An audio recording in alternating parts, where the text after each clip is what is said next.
Congratulations, Mickey. You have one big brother. Today, Big Brother's Jackson Michie is telling us all about his big win. WWE Divas Carmella, Natalya, and Sonya Deville are pumping us up for their new season. I don't want to touch her. I don't even want to be in the ring with her. Plus, Paulie Calafiore is breaking down that seriously dirty move on MTV's The Challenge. My vote's for Johnny. This is your reality check. Anything can happen, anyone can get it.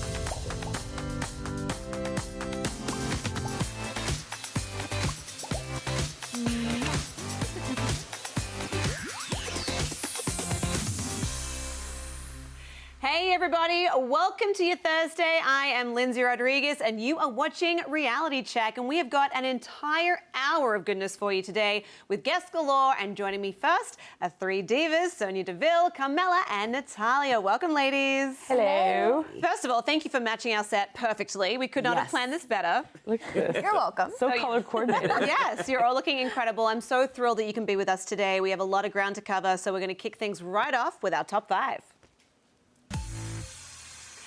At number 5, it has been less than 2 months since Bachelor in Paradise's Jade and Tanner Talbot welcomed their son Brooks, but the little one's dramatic arrival will not soon be forgotten.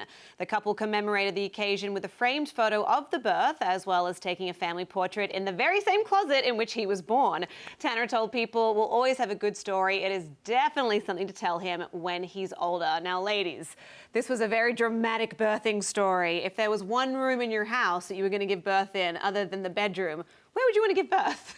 I feel like the bathtub, Right. the bathroom. That I feel would like be there's a lot convenient. of access to like water. Right. And it might just like slip out easier. Yeah. I would say the kitchen, because then I could eat and, you know, have access to the refrigerator. Yes. If I need it. You're going to need to have your snacks, Yes. keep your Yes. energy up as you're pushing the baby out. I like the way you think. Yeah. I can't with your answer. At number 4, we're off to a good start. Extreme Makeover is getting blackish. The HGTV reality show is returning to television in 2020, and Anthony Anderson will be first of many celebs to help usher in the reboot. The actor will join the show's new host, Jesse Tyler, and will take viewers on a new journey to fully renovate the home of a deserving family. So girls, what are some other TV shows that you would like to see rebooted and maybe have this sort of lean towards inclusion and diversity? I don't know if this counts, but do you remember the show Singled Out? Yes, MTV with Yep. Jenny McCarthy. I always love that show. I think that would be cool. Yeah, they could put like an LGBTQIA spin on it. There we Yeah, go. call Exactly. me up. idea. Well, it's actually funny we're talking about this. So I'm always like, Real Housewives, right? It's one of my favorite reality series. And I'm like, there's no like lesbian Real Housewife. So I'm like, I could be a Real Housewife, and Yeah, you my could. girls could be a Real Housewife. Right. Who's the housewife? I mean, I don't know. I guess whoever stays home, right? I mean, to be fair, none of them are housewives, right? They're all entrepreneurs. They're all businesswomen and Yes. hustlers too. But it's just, I'm like, wow, that's never been done. So I'd say that. Bring it on. I am love here that. for it. Natalya, what about you? Ooh, you know what? I think that would actually be really interesting. A remake of that. I mean, I don't know. I feel like I don't watch enough TV to really. I mean, they're doing a Buffy remake, right? I believe so. Yes. So I believe so. I would say Buffy, but they're already doing that. Are they doing a Friends remake? No, sadly. I wish. That's the one that we're not getting. Yeah. I know, how good would that have been? But I also really wanted Sex in the City. Yeah. I mean, and I know there were some issues, some diva drama. You can blame Kim for that one. Yeah, thanks But a lot, Kim Cattrall. I would have loved to have seen that because that's one of my favorites. Yeah, I mean, that's a classic, right? Shot right here in New York City. It stands the test of time. Yes. It's also a documentary. At number 3, Cassie Randolph is getting real about her relationship with The Bachelor's Colton Underwood. In an Instagram post on Wednesday, the reality star shared a sweet selfie of the couple with a lengthy caption about the scrutiny she and Colton have faced since their time on the ABC dating show. In the message, she says, Colton and I are happy in our relationship and taking things at our own pace. Now, this is about the two of us and our real lives. We are good. So when it comes to social media, how do you ladies respond to criticism, trolls, people thinking they can have an opinion on your life? It's every single day somebody has a comment or we go through a lot of bullying online. And for me, the best advice I can give anyone is ignore it. I don't even hit block, I hit mute. because when you block someone, they know that you blocked them. But if you mute them, they have no idea. And when you don't acknowledge them, you don't give them life. Yeah, that's true. You take away their power, don't you? Whereas if you Yes. block them, then they know that they've gotten to you. Yes. Yeah. And I don't even want to give them that power. Exactly. Yeah. Smart. Very smart. Well, at number 2, Kim Kardashian West is once again laughing at her haters. Last night, the Keeping Up with the Kardashian star made yet another appearance on Jimmy Kimmel Live, and she participated in Celebrities Read Mean Tweets and couldn't stop laughing at a tweet that was sent her way, which read, "I'd rather plant poison ivy in my butt before hearing another word about Kim Kardashian." Her response, "Go ahead and do that, please." Now, does the rivalries that you guys share on WWE ever spill out into social media? And would you ever want to go on Jimmy Kimmel and read some mean tweets? I would Yeah. love to read the mean tweets For because sure. they're hilarious. Yeah. At first, it is hard, I feel like, to, let it go. But once you get to that point, you realize these people don't matter. They're just a bunch of trolls, like you said. It's hilarious. Yeah. Yeah. It's a good little series. I'm glad that he keeps coming out with, For like... sure. Yeah. And it's important to show that, like, we're in the limelight and we don't take ourselves too seriously. And, it's okay for people to say mean things about you. Yeah. It's just all about how you handle it. Exactly, and it just makes people love you even more. Yeah. Even more. Well, at number 1, former Bachelorette star Andy Dorfman appears to have nothing good to say about her ex-fiancé Josh Murray. During her appearance on Watch What Happens Live last night, host Andy Cohen read a question from a viewer who wanted to know if the reality star could say 3 nice things about Josh. She said no, but when asked for her opinion on who the biggest douche in Bachelor history is, she said, anything that starts with a J. Ouch. I mean, that could stand for a lot of people. John Paul Jones, he was a Jed Wyatt, definitely was a douche. Would you guys ever consider being on The Bachelorette, The Bachelor, or Bachelor in Paradise? Hell nah. We're all taken anyway. Yeah. So, Yeah, we are. So your partners might not be too happy know. if Yeah, I you don't decided to think sign so. up for the I mean, franchise. I wouldn't let anybody break up with me. I'd be like, no, absolutely not. Yeah, no, I don't think I'd have what it takes to be on one of those shows. I don't know, just putting yourself out there to find love. I don't know. It's very entertaining. Love watching it. Yes. Not for me. Yeah, I'm with you on that one. All right, well, we're going to take a very quick break, but when we come back, we're talking all about the new season of Total Divas. We're into season 9, you guys, so stay tuned. More to come. It happens. Sometimes we get hurt. Sometimes we get hit. I just don't have any respect for somebody who's always shying away from it.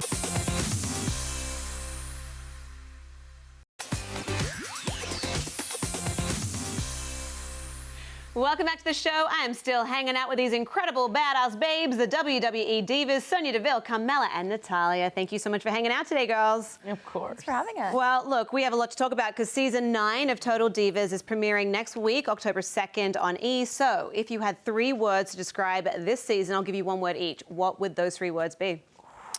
Ooh. I would say passionate. Passionate? Emotional. Ooh, okay. Emotional? Growth. Growth. It sounds like a great season. Yes. Sonya, you were the first female MMA fighter to be on the WWE roster, and now Ronda Rousey has followed in your footsteps. So how do you feel about that? Has there been any sort of rivalry that's developed there, or are you supporting one another? Yeah, I'm not gonna lie, I think there was some animosity in the beginning. We had a few misunderstandings. Okay. But at the end of the day, we both respect each other and we're definitely friendly now. Oh, that's cool. Because she's Yeah. a very aggressive, she's a force of nature, isn't she? She's a very intense and passionate person, as am I. We actually have kind of similar personalities. We're very passionate, very emotional people. So, and like us all, we're competitive women. So Right. all fighting for a certain amount of spots. So we definitely both have that going on. But we got through some stuff this season. You guys will see on Yeah, the you get to watch it. So I'm here for it. Now, Yeah. Ronda said she wanted to make some big changes to women's wrestling. So what sort of things has she done, and have there been any changes that you guys maybe don't agree with, or some changes that you really support? I think with Ronda wanting to make changes, I think she was in a way she was trying to take all the equity that she had from UFC and say, I've made all these changes in UFC and I want to see women get a bigger spotlight, which is, she was championing a cause that we all wanted as well. Like everybody that had been there before Ronda wanted those same changes. Yeah. And So we were well on our way there. We Yeah. were making history, with the first ever women's Money in the Bank match, first Royal Yeah. Rumble. And then I think her coming there just brought even more eyes onto the women's division. And because of her, and everyone else that came together prior to her, they were the main event of WrestleMania this year, which is huge. Yeah, that's absolutely huge. And it seems that Nia has some of her own opinions about you, Carmella. So why do I love the eye roll. I love the eye roll. Let's take a look at Nia. Carmella has kind of strayed away from what we're trying to express to the world, that we're more than eye candy. She's always afraid of getting hurt. In this industry where we put our bodies on the line, it happens. Sometimes we get hurt. You know, I just don't have any respect for somebody who's always shying away from it. So, Carmella, what would you say to that? Because these are some pretty harsh words. Yeah, which is not true. Okay, like, why can't we be eye candy and be badass in the ring? We can do it all. That's what all of our women are about. Right. So, yeah, I don't agree. And I think my friends here both agree that I don't shy away from hits, and I'm not terrible in the ring like she says. So I'm glad I have my friends to like back me up. Yeah, you know? I love wrestling Carmella, and I think, like, you know, that's the thing with WWE. That's the thing about the women of WWE is that we don't always have to see eye to eye. There's things that Ronda does that I don't agree with. There's things that Carmella, like vice versa, and Sonya, and like we don't always have to see eye to eye. But at the end of the day, like if we have arguments, we need to eventually come together because what we do in the ring is serious. Yeah. It's serious business. Oh yeah. At the end of the day, like there's a respect level and a respect factor that you have to have with people you're inside the ring with, or else, because if you don't trust who you're in there with, it's a scary feeling. Yeah, absolutely. You have to trust who you're in there with, and I've never second-guessed my trust in Carmella when I'm in the ring with her. I love wrestling And at the end of the day, that's the most important thing is our health and our safety because it's longevity. Yeah, you know? and your friendship as well. And I think we also have to get to a place where we can recognize, as you said, Carmella, that we can be strong, fierce females who also like want to dress nicely and look Exactly. good. Why Like, can't we have it all? Yeah. We Totally. all do. All of our women. exactly. the Like the yin things to the aren't yang. mutually exclusive. Yeah. So yeah, we got to work on that. For We gotta sure. have our cake and eat it too. Yes, hell yes. And that's what we do. Now I just really want some Honey. cake. Thank you, Natalya. So tell me, what is the craziest or scariest thing that has happened to you in the ring? Because even though it's a performance, I mean, stuff can go wrong. So talk to me a little bit about that. Gosh. I think like one of the craziest, scariest feelings of being in the ring is when you're on live television and because we only have a certain amount of time on the show, you go from having like a 10 or 15 minute match to them saying, you know, girls, you only have 1 minute now, or you only have 2 minutes, or we're going live, or we need you to go longer. Right. It's really, really hard to think on the fly on live TV. And so I remember there was an incident with Rhonda and I, and it was last Christmas actually, and I had 3 other matches earlier on in the night, and long story short, Rhonda and I only had a couple minutes to prepare for our match, and like we were talking to each other and we were talking about a couple things, and all of a sudden my music hits and I walk out and I'm like, and Rhonda's like, you know, and we, again, it's physical and it's a sport, but it's also entertainment. Yeah. So there were certain entertainment aspects that we needed to discuss and we didn't have any time. So we literally had to like speak sign language to each other in the ring to figure it out on live TV. Wow. And you guys killed it. So Yeah. you pulled it off. Improvisation at its We finest. did, but it was petrifying. I bet. Petrifying. What about for you guys? Any crazy injuries or just scary moments? I mean, Well- you spoke about not trusting people in the ring. I always say, like, so coming from MMA, right? It's, I mean, it's very nerve-wracking. The cage locks, and you're in there, That is and no you win or joke. you lose. And Yeah. the pressure of that is winning or losing. Whereas in professional wrestling, the pressure is to perform well, right? And to hit your time cues, like Natty said, and do good. So if you forget something or if you get nervous, I mean, it's live TV. You can't make mistakes. There's no take two. And there's Yeah. also There's another no factor. take-backs. It's the crowd. The crowd is there too. And if they're not Yeah. reacting a certain way that you want them to, especially as someone who's going out as a good guy, Yeah. and they're not maybe behind you or as excited about the things they're doing, it's like, gosh, what can I do now to hurry up and get them to like me or Yes. to get them Yeah. to boo me? You know, we're dealing with a live crowd. Yeah. Well, we're looking forward to seeing you deal with live crowds and so much more on season 9 of Total Divas. So thank you so much for coming in today and chatting about the new season with me. Remember to catch the series premiere of Total Divas Wednesday, October 2nd on E at 10 p.m. Eastern. Ladies, come back anytime. It was an absolute you. pleasure. Thanks for having us. Of course. Up next, I have got the winner of Big Brother on the line to tell us all about his huge win last night. That's right, Jackson Michie is on the line, so stay tuned. Congratulations to you, Mickey. You are the final head of household.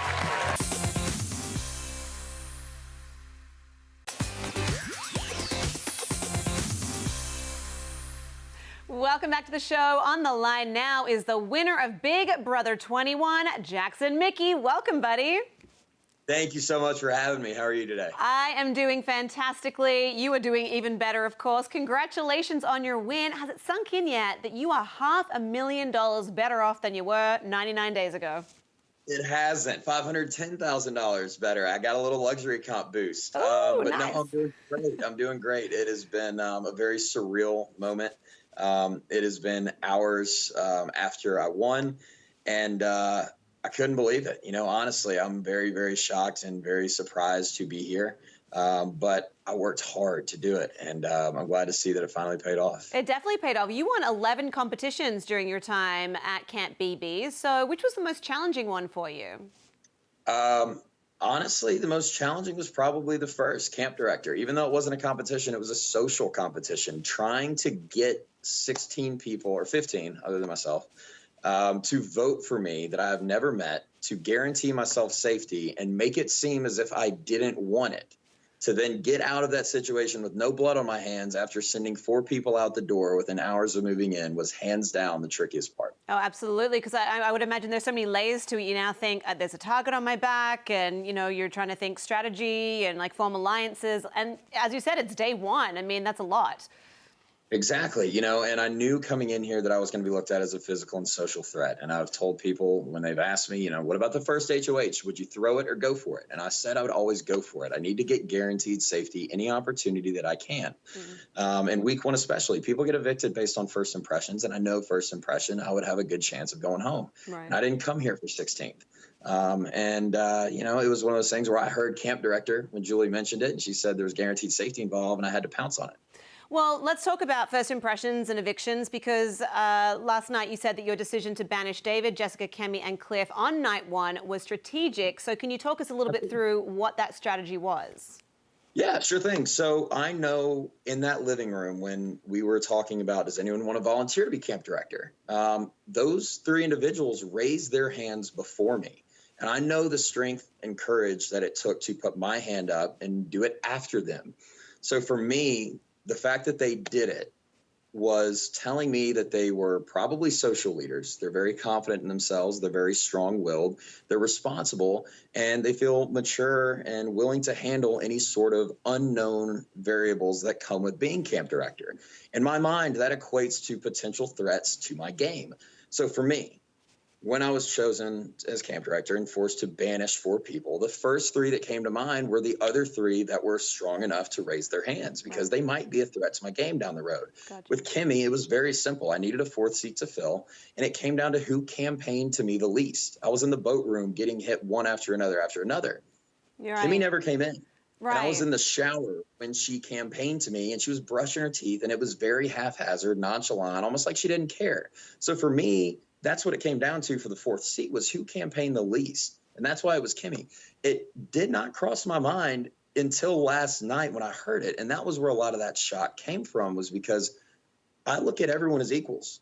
I saw 15 equal opportunity house guests, race, age, gender, religion, sexual orientation. None of those things came to mind. We're all competitors, and we're all here to fight and win $500,000 against each other. Right. So to hear that last night was shocking, because I'm one of the least racist, if not the least racist person I know. And none of those factors came into play. Everything I did in this game was strictly that. It was just game. Right, it was strategy. So I guess being told by Julie that that strategy was perceived by some as you having it out for minority players, people of colour, women, older players, must have been a real shock to the system. But did it take away any of the euphoria of your actual win? It did, because those things weigh heavy on my conscience, and those are 2 topics that I'm not okay with. I respect women more than anything, and I'm not racist. I know that I'm abrasive. I'm the first one to admit when I've made mistakes, and I know when I'm wrong, and I've said things in that house that I wish I could take back. I've said things in heat of the moment. But those factors of race, religion, age, gender, they never came into it. So to hear those things last night was very disheartening, because I respect women more than anything. And I know that I can rub people the wrong way and I can be intense. And it's something I need to work on. I need to grow from this in that area. But with Kat, for example, she said and did things that upset me, and they would have upset me the same way as if Cliff did it or Jack did it or Tommy did it. It was never about gender. Right. I should have been softer. I should have been more kind with my words and not as abrasive, but that is who I am, and I need to work on it.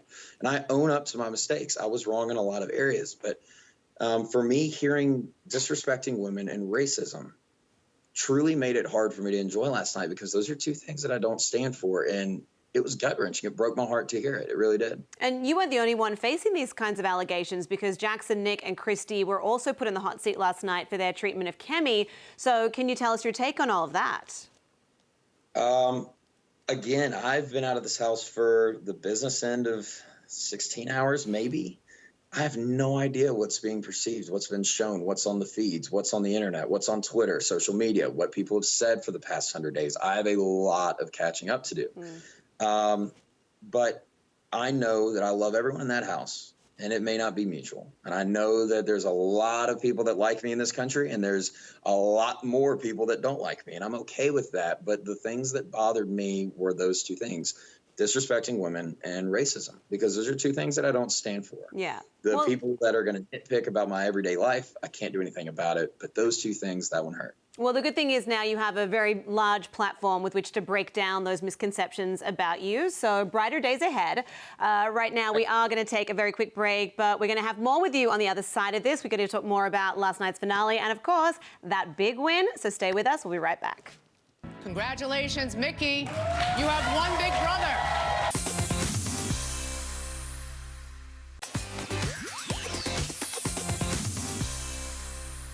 Welcome back to this hour edition of Reality Check. I am still joined by Jackson Michie, the newly crowned winner of Big Brother. He's joining me via Skype. Thank you very much for sticking around, Jackson. Yes, ma'am. Thank you for having me. I appreciate it. Of course. Now, we've covered the heavy stuff. Now it is time to talk about some of the fun stuff, because last night we witnessed the final head of household competitions, which saw Holly and Nicole go head-to-head in the Memory Challenge. Now, what was your take on all of this? Were you at all worried that, that Holly would, in fact, go with Nicole if, into the final two, if you lost to her in the next challenge? Paranoia runs deep. Tom Petty said it best. And in that house, it has never been more true. Your mind races. There's so much downtime. There's 168 hours in a week. And every single one of those, you are constantly thinking.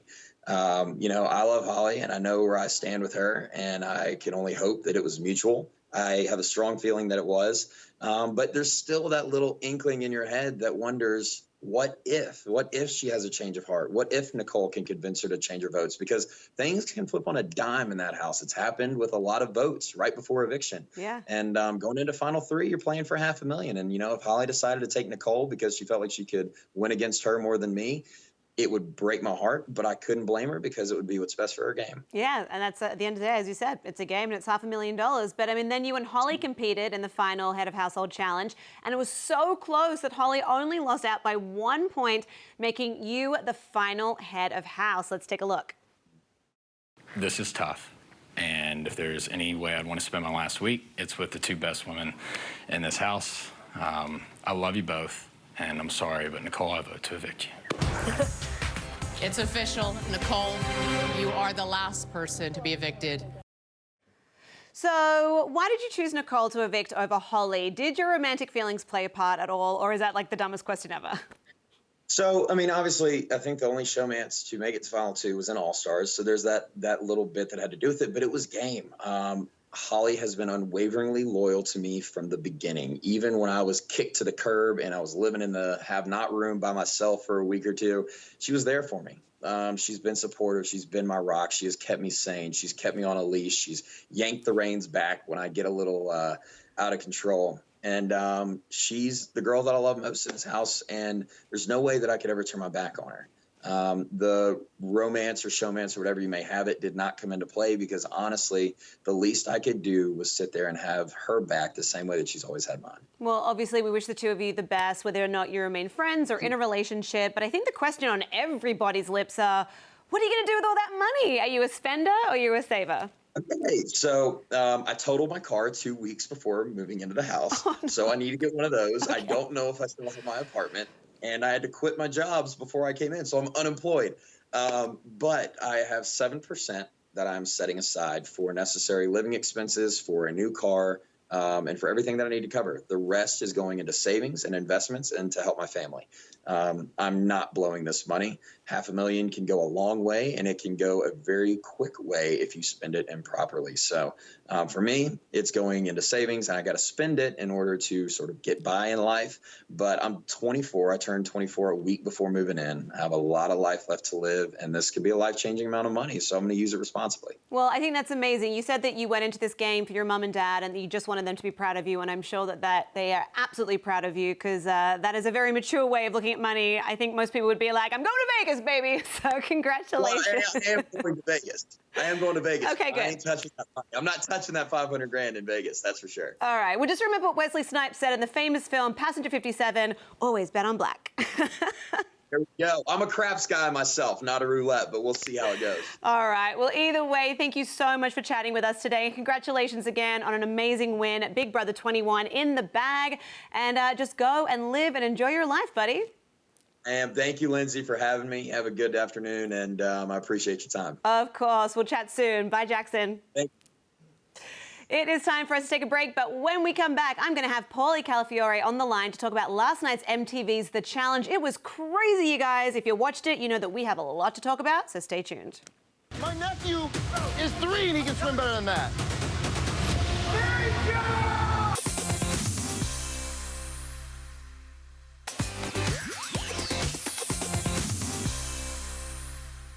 Well, welcome back to Reality Check. Joining me now via Skype is Paulie Calafiore from MTV's The Challenge. Paulie, how are you? Lyndsey, I'm excellent. You actually nailed my last name. Oh, good. Not many people get that first try like that. Can I just say that your name is so satisfying to say? I could say it all day long. It rolls right off the tongue.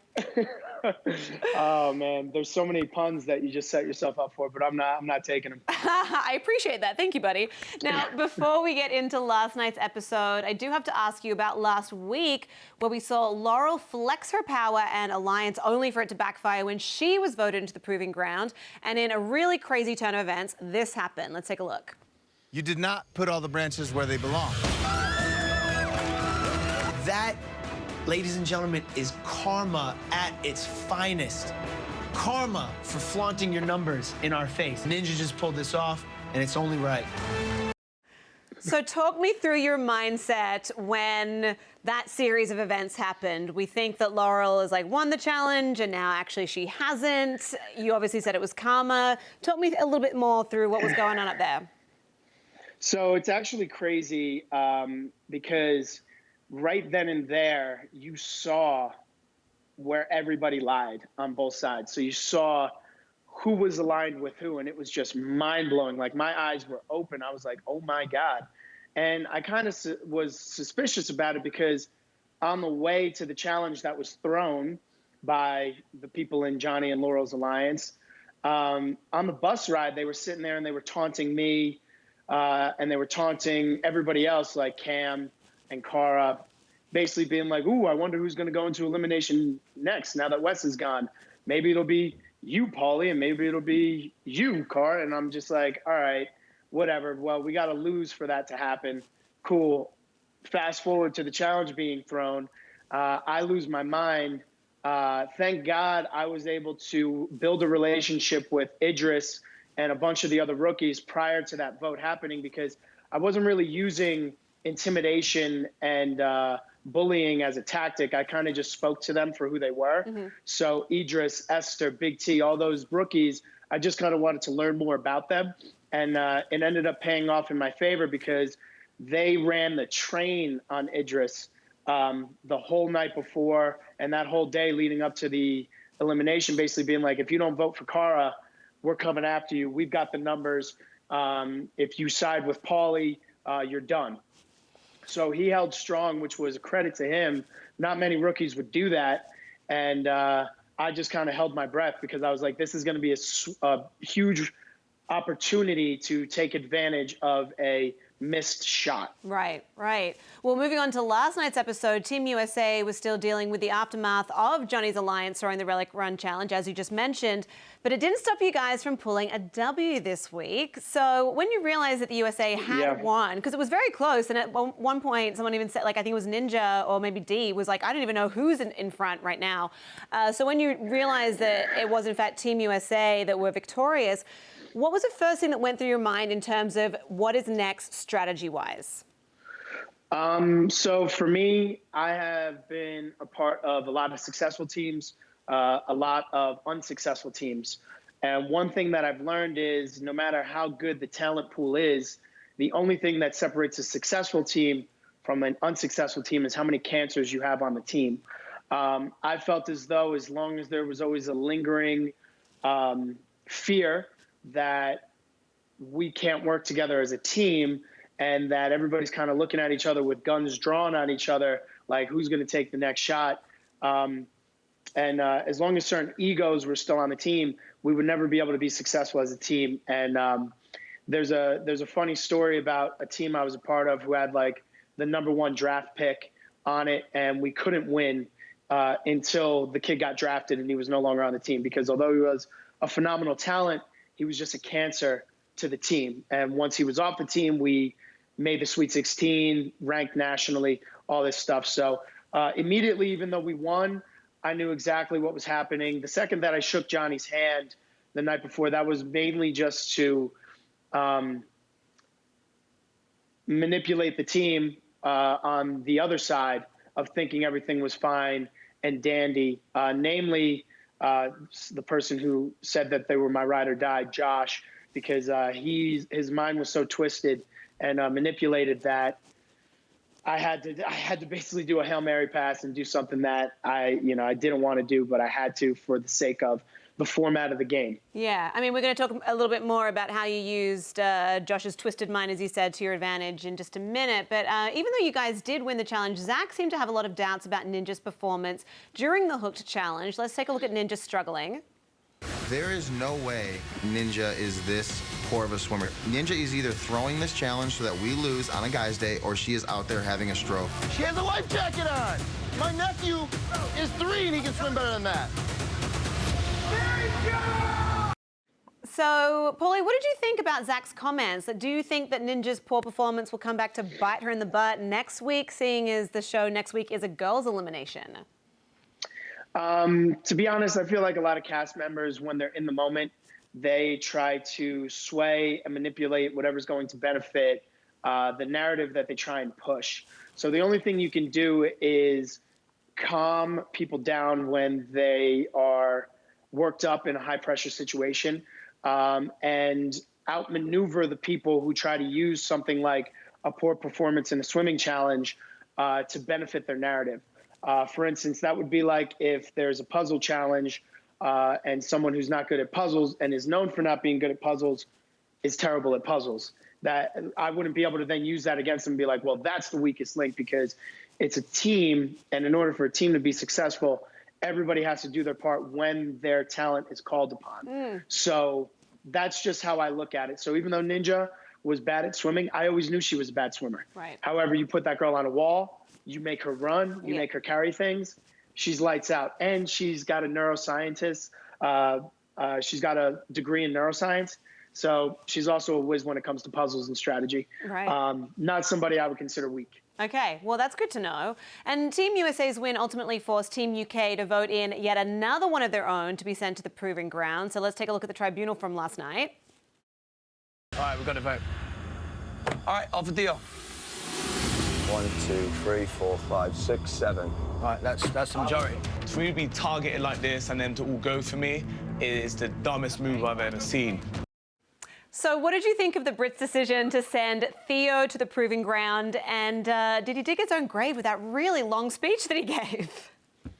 Well, I'd be lying if I didn't say that I had a hand in speaking to some of my fellow Brits in terms of saying, hey, look, I need something to work out. I really need somebody that can deliver on sending somebody home. And Theo credit to him, is one of those players who is a phenomenal athlete, but also he can win at a bunch of different style of things. So he's not just good at winning the physical eliminations. He could win at a puzzle. He could win at something that has to do with strategy. And you never know which elimination is going to show up. So, for instance, this elimination that happened was something that Johnny had done before in the past and won. So throw that to someone like Theo. It's like, how did he pull that off? But I was happy to see it happen on the British side, because if you throw a strong player down there, if a strong player is left open, you got to take the shot and swing at somebody that you want to go home. Right. Now, was Theo aware of the fact that you had spoken to some of his teammates into convincing them to put him into the proving ground? Was he in on the plan? He was not in on the plan. Okay. Okay. Well, I have to say. Me and Theo, we came into the season just on opposite sides. I respect him as a competitor. I do think his mouth gets him into trouble, but who am I to talk? I talk just as much smack as he does, and it's all part of the game. I can respect how he talks smack, but it will get you into trouble. So you can't be shocked when you get thrown into an elimination. Right. Well, it was a truly Machiavellian plan, but one that ultimately worked. We're going to talk more about that in just a little bit. Right now, we do have to take a very quick break, but on the other side, we're talking more with Paulie about last night's insane episode of MTV's The Challenge, so don't go anywhere. Keep moving! Go!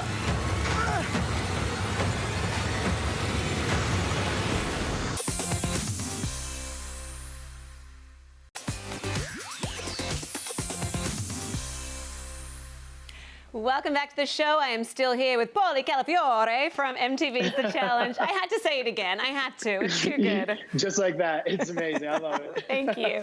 Calafiore. Calafiore. Now, Paulie, you spoke about this earlier, but at one point, Josh tried to reason with Cara Maria about voting in Bananas, and the conversation made her really emotional, or so it seemed. Let's watch. You don't know what he's doing. And me and my relationship and everything else. In the middle of this. I get it. Carl. Cara. She okay? I'm going to check on her. I mean, that smile, it was so good. It was like out of a soap opera. So good. Now, did Josh have a reason to speak here since he drew first blood by calling out one of Team USA's own?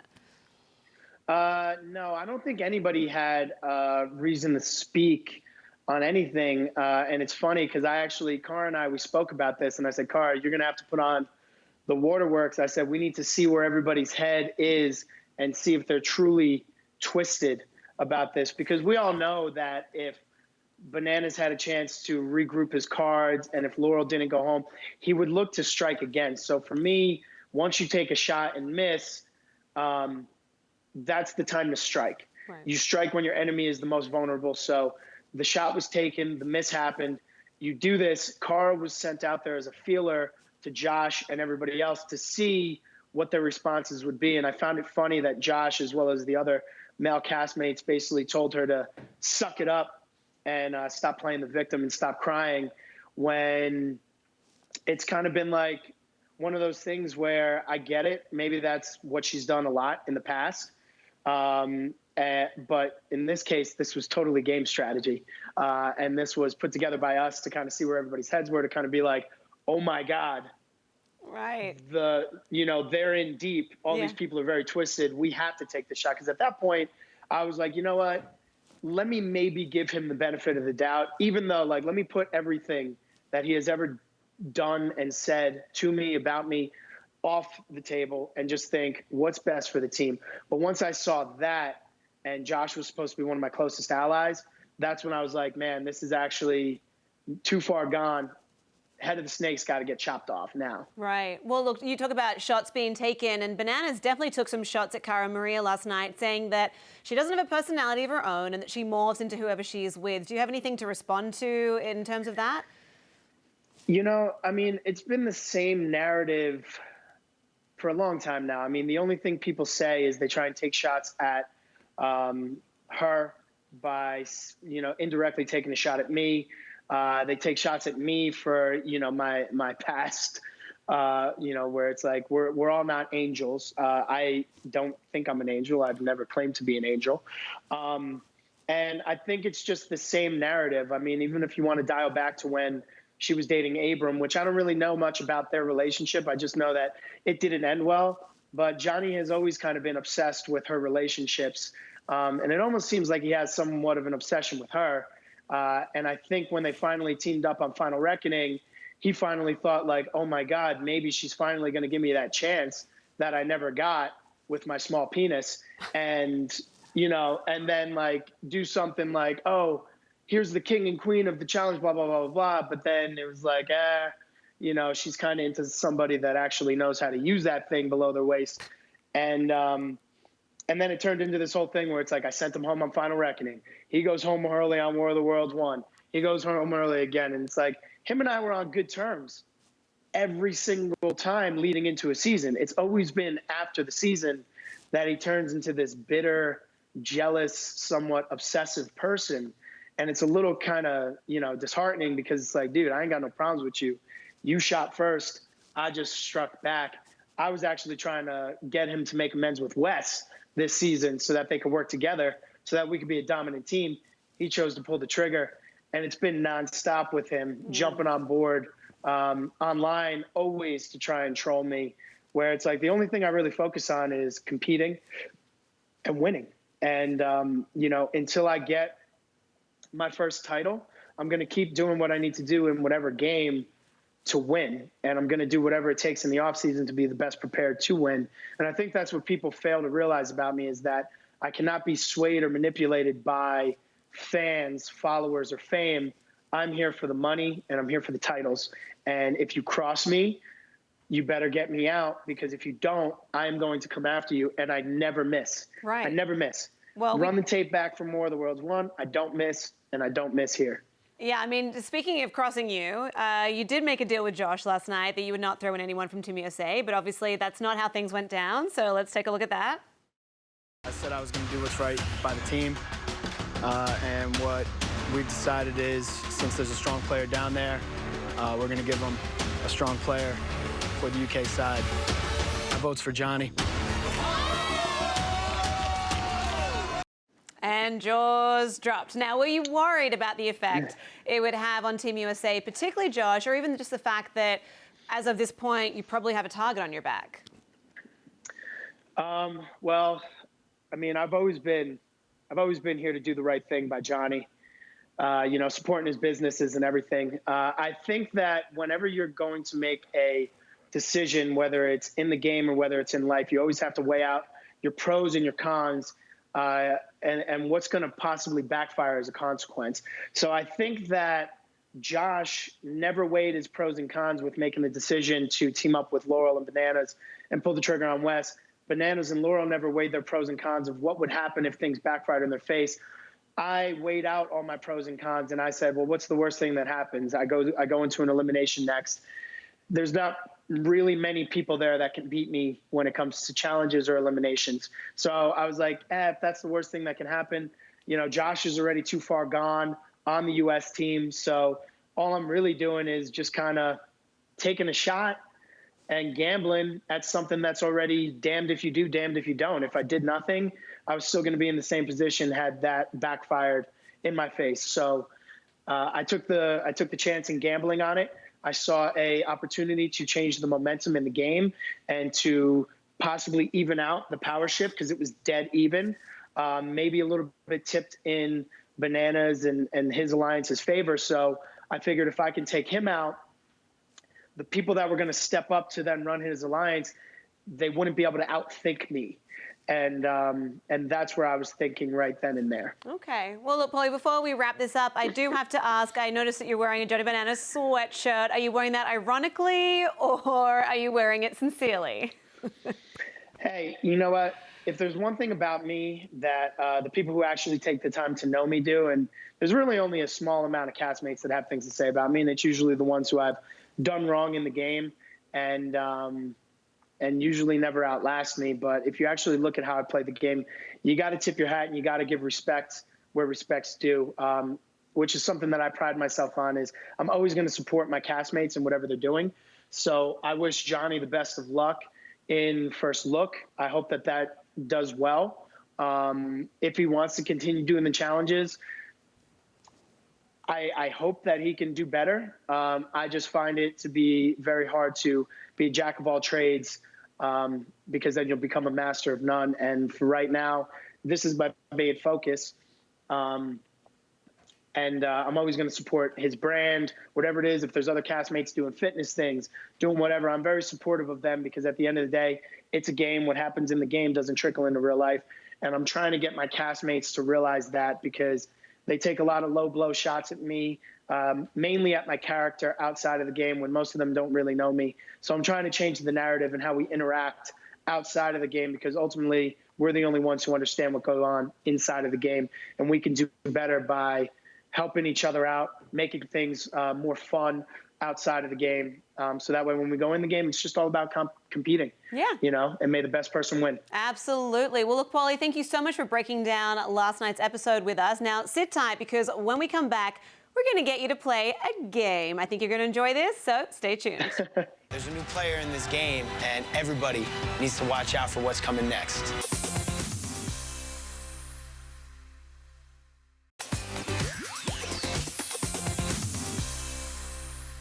Welcome back to the show. We still have Paulie from MTV's The Challenge on the line. And before we get into the game that we told you we were going to play, we asked your fans to send in some questions for you. So it's time for Question of the Day. And so one of your fans asked, how do you feel about karma coming for Johnny? I mean, look, Johnny played a sloppy game. He's going to try and spin whatever he wants to spin. At the end of the day, he knows what he did. He knows what he has to do if he ever wants me to consider working with him. Karma is always going to get that man, because he does it to himself. All right, well, very well answered. And now we couldn't have you come on Reality Check and not have the game that we all know and love. We like to call it Cast on Blast. Cast on Blast. All right, here we go. So this is how it works. I am going to throw up some of your challenge castmates, and I want you to tell me something sweet and something salty about them, and I do not want you to hold back. Not that I think you will after those penis comments. So first up, we have Jordan. What is something sweet and something salty about Jordan? Honestly, Jordan is one of the few competitors as of recent, and, you know, who you can kind of consider, you know, one of the mix between the old school and new school, where he's a beast, and there's really nothing I can say bad about him in the sense of from a competitive standpoint.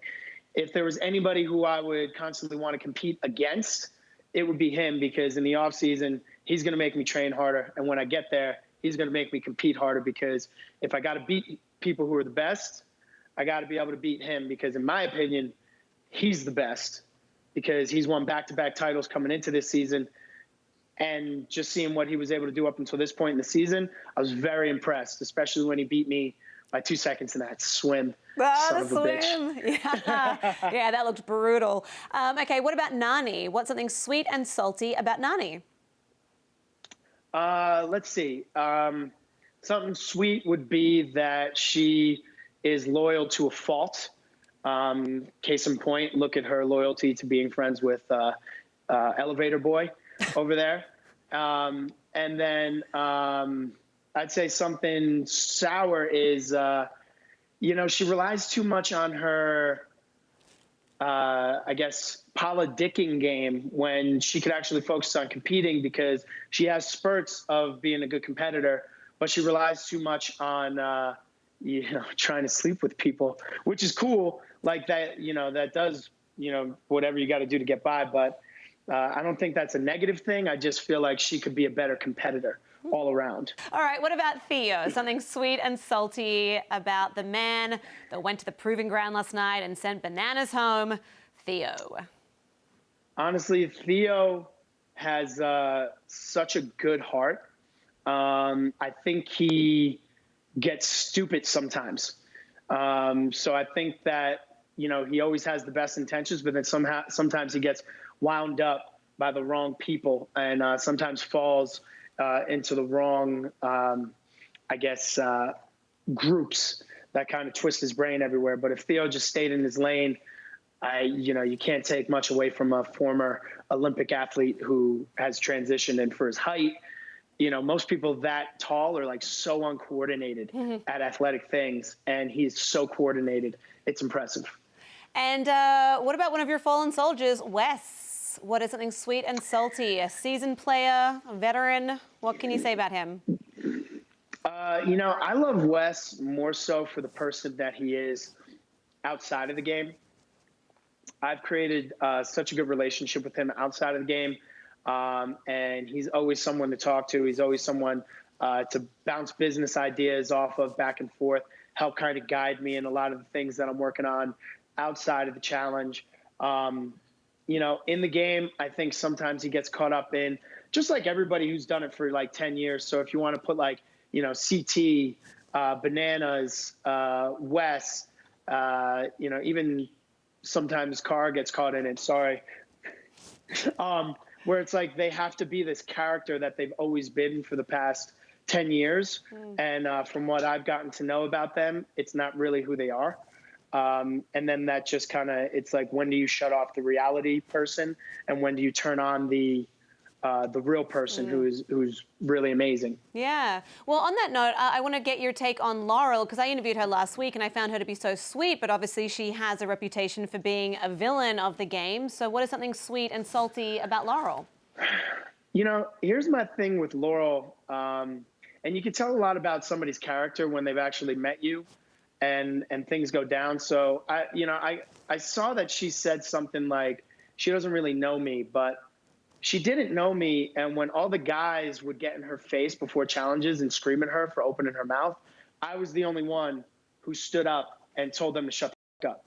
And I was the only one who took her aside and said, hey, I don't like the way these guys talk to you, so I'm going to say something to them. And I'm going to do this because I think you're a really good competitor, and I don't really know anything about you, other than your beef with Cara, and that other people are petrified of you, but you're a bomb competitor, you're a beast. And I would always just kind of have that with her before every challenge, like hype her up. I would have had a lot of amazing things to say about her, but the fact that she could come on something like this and just kind of go with the whole, I don't really know him, so that it kind of fits the narrative that, other people who don't like me want to push.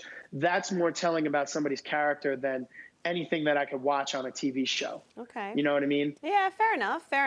And last but not least, we have to, of course, ask you about Johnny Bananas, something sweet and something salty. So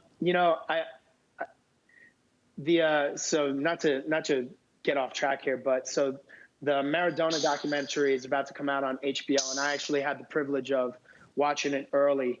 And seeing that man's journey, rise and fall and everything was absolutely eye-opening. And the one thing that I took away from Maradona is there was Diego, who was, who Maradona was in his personal life. And then there was Maradona, who was the man who could handle all the critique from the press and all that stuff. So I think that there's Johnny and then there's Bananas. And I think that Bananas is trying to keep himself protected from all the backlash he gets, which he then turns on me in terms of his forms of jealousy and obsession when it comes to just me playing the game and offering numerous olive branches outside of the game.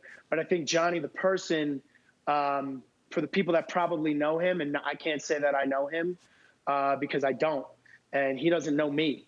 I'm sure that they would say that he's a very good person. I'm sure that he has made some dumb decisions, like we all have. And I think that he needs to stop being Bananas when it comes to the challenge, because he's always going to have his legacy there. I think he needs to be Bananas when it comes to First Look, because that's still his character.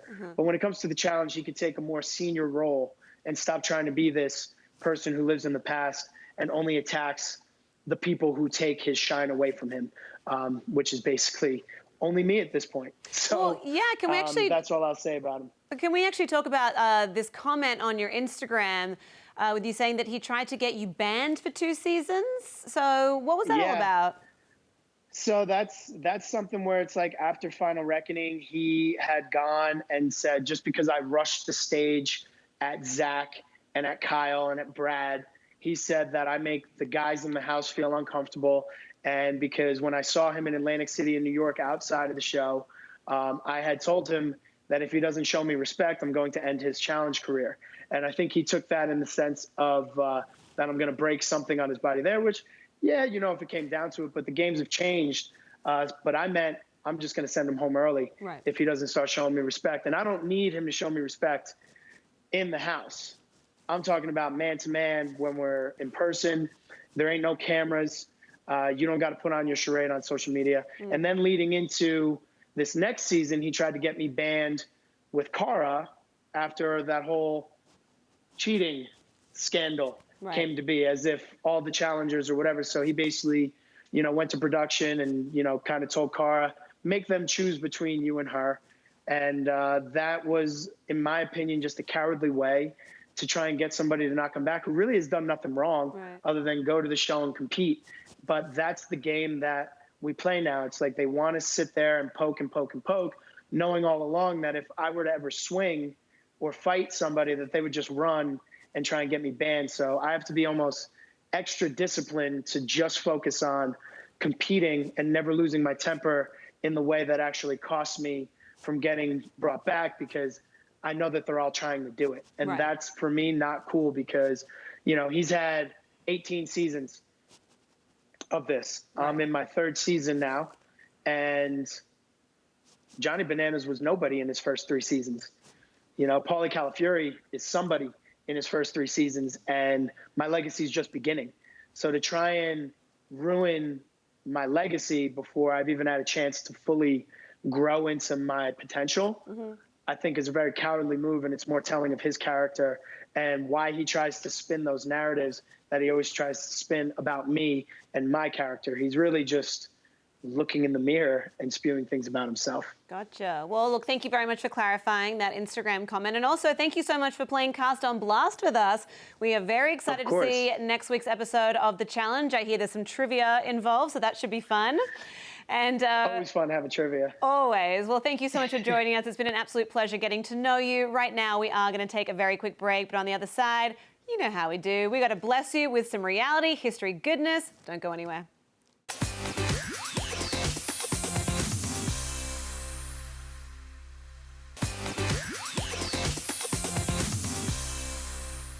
I hope you enjoyed our hour of reality power, but sadly, that is all we have time for today. But I want to say a big thank you to the Total Divas for stopping by, Sonya Deville, Natalya and Carmella, as well as Jackson Michie from Big Brother, and of course, Paulie Calafiore from The Challenge. Now, remember to follow @People on Twitter to watch the newest Reality Check episode, streaming Monday through Thursday at 4:30 p.m. Eastern. Now, to close out the show and the week, here is a reality history moment from our favorite prankster, Ashton Kutcher. I am Lyndsey Rodrigues, and I'll check you next week. Bye. We're at Justin Timberlake's house. We're inside. We're seizing his property because he owes back taxes. In this 2003 episode of Punk'd, Ashton Kutcher's undercover crew convinces Justin Timberlake that the IRS is repossessing everything the 22-year-old pop star holds dear. If the fee is not recouped, we'll have to have a public auction for the dogs. No, the dogs are put in a government pound, and they'll be taken care of. You took my dogs? Ashton's intentionally clumsy charade, Do not step on my belongings, please. along with JT's emotional and somewhat gullible reaction, It's government property now. made this one of the most unforgettable moments in reality history. So you don't make enough money on music to pay off your taxes, huh? Maybe you should try TV.